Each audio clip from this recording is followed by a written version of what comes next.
Did you know that one of the largest slave plantations in the history of America was around in the 20th century? It was around in about 1903. It stayed for decades after even. This plantation went by the name of Kindaloo. It was owned and operated by the McCree family, or McCree brothers. Two of them were former sheriffs, Frank and William McCree. And then the one on the top, a Georgia state representative, Edward McCree.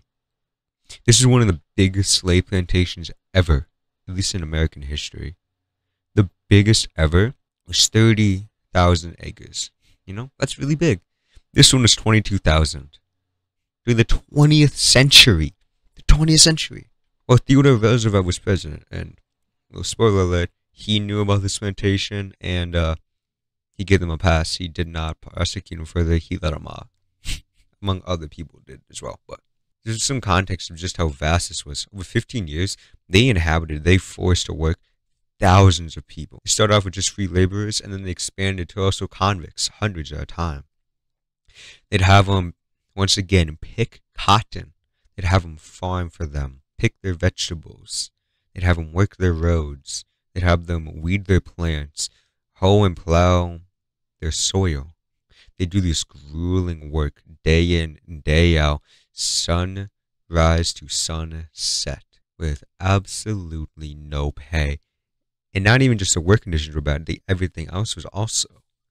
They'd have to go to bed in the same clothes that they spent their whole lives working in. They'd have to sleep in the same clothes they worked in, and with beds that were ridden with pests, insects, bugs. They were rotten beds. Wow. The brothers, everyone, the people owning it, they lived in mansions. They lived in mansions about a mile away from the plantation, or a square mile away. They forced them to live in truly slave-like conditions, because these people were slaves. They were forced to be locked up at night. At least a large, like the convict, the prison laborers especially, forced to be locked up at night, watched under armed guards. And if you tried to resist, if you tried to say no, if you tried to really live on your own terms, just like the others, the beatings, the torturings was just awful. They would strip you down to your bare skin. They would tie you to logs. They started by tying you with your back towards the log. They would take wooden paddles and slap your feet. They would strike them until you have blisters covering the whole of them. And they'd force you to work right after. If you couldn't work, if you couldn't walk, you were tied right back on, this time stomach down and whipped with leather. They did the same things as slaves during 1865 and before.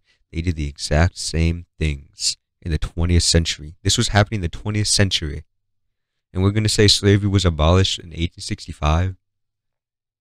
It was just like slavery, but possibly even worse.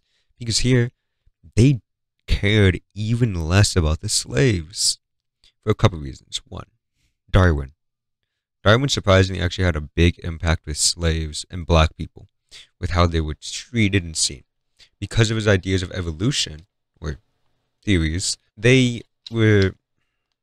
owners were pushing the idea that some people are genetically inferior. Before they were using more the Bible to justify this, saying that man owns all the animals. Here, because of the quote-unquote animal-like features, they can be treated however you want. They are below you. They're not the same species as you even.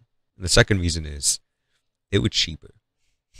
Slaves, they were a lot of slaves, but from what I've gathered, they were mostly owned by a few people. The average farmer didn't have a lot of slaves because they were expensive.